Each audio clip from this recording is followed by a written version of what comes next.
नमस्कार, आप देख रहे हैं द वॉइस न्यूज और मैं हूं आपके साथ रवीक्षा शर्मा। रुक करेंगे आज की ताजा खबर की ओर। जलाराम बापा की जयंती के अवसर पर टिम्बी गांव के जलाराम मंदिर में भक्तिभाव का वातावरण छा गया था।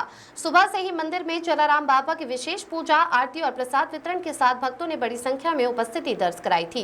इस अवसर पर जलाराम सेवक मंडल द्वारा मानव सेवा के भाव से ब्लड डोनेशन कैंप का आयोजन भी किया गया था। अनेक युवाओं तथा भक्तों ने उत्साहपूर्वक रक्तदान किया था। पूरे कार्यक्रम के दौरान भक्ति गीतों के मधुर स्वरों और जलाराम बापा के जय घोषों से पूरा परिसर गूंज उठा था। આ વર્ષે જલારામ બાપાની જે 226મી જલારામ જયંતિ ઉજવાઈ રહી છે એમાં અમારા ટીંબી ગામમાં અમે જલારામ મંદિર છે ત્યાં લગભગ આશરે 25 વર્ષથી જલારામ જયંતિ ઉજવતા આવ્યા છે। દર વર્ષે ભક્તોની ભીડ વધતી જ જાય છે। ગયા વર્ષે લગભગ 16 થી 17 હજાર ભક્તોએ મહાપ્રસાદ લીધો હતો અને 20 થી 22 હજાર ભક્તોએ દર્શન કર્યા। આ વર્ષે પણ થોડો વરસાદનો વિઘ્નો આવ્યો, પણ બાપાની મહેરબાનીથી જે અત્યારે ખુલ્લું મળ્યું એના કારણે અમે લોકોને મહાપ્રસાદનું આયોજન કરવામાં સફળ રહ્યા અને આ વખતે પ્રસાદનું આયોજન ચાલુ છે।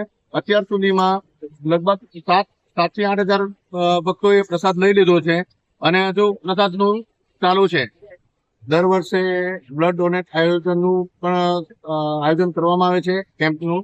એ આ વર્ષે પણ છે, તો આ વર્ષે પણ બ્લડ ડોનેટ લોકો કરે છે।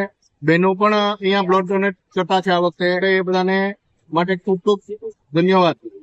ટીંબી ગામે જલારામ મંદિર ખાતે બધા જ ધાર્મિક કાર્યોમાં આજુબાજુ ગામથી કે બધા જ હરિભક્તો દરેક રીતે કોઈ તન મન ધનથી જે પણ કઈ સેવા આપે છે એ બધાનો અમે ટીંબી જય જલારામ મિત્ર મંડળ ખૂબ ખૂબ આભાર માનીએ છીએ। બધાનો ધન્યવાદ।